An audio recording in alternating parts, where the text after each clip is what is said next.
Mixed by Golu Gautam.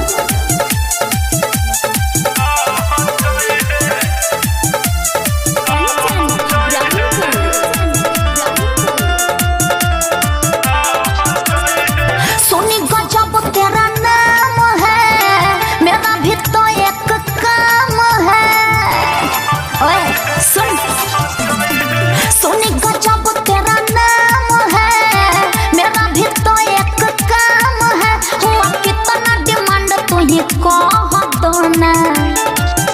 अरे 40 में तोर मालिश करम, फिर में करम पालिश तनी सा सह जई है, रात भर रह जई है। क्या बोलते हो? अरे 40 में तोर मालिश करम, फिर में करम पालिश तनी सा सह जई है, रात भर रह जई है। बुझले सब बुझाता।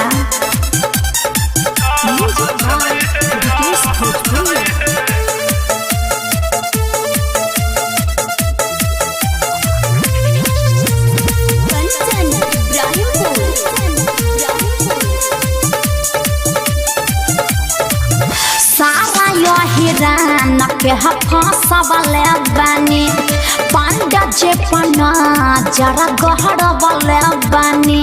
अरे जोरा पागल हाइल बारू हो, यही जाया हाइल बारू हो। हाँ उनका संग है रह के हमारा से लसियाइल बारू हो। तो लेके हमारा जवानी राजा बह जाना। 40 में दूर मालिश करम, फिर में करम पालिश तनी सा सह जोना, रात भर रह जोना।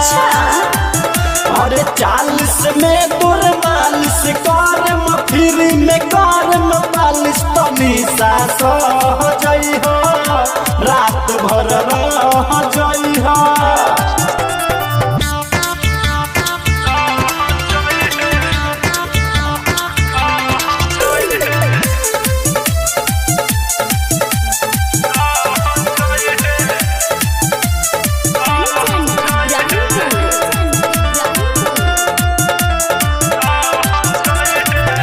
गदरल जवनिया के बका करी, होला कंट्रोल नहीं ज्यादा बड़ी।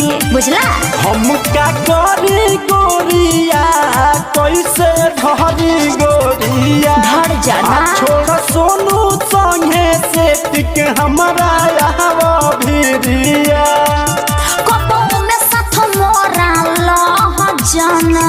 सुन का 40 में दूर मालिश करम, फिर में करम पालिश तनी सा सह जोना, रात भर रह जोना। अरे 40 में दूर मालिश करम, फिर में करम पालिश तनी सा सह जई हो, रात भर रह जई हो। अरे राउटिए में होई। बहुत चालू लगते हो बाबू।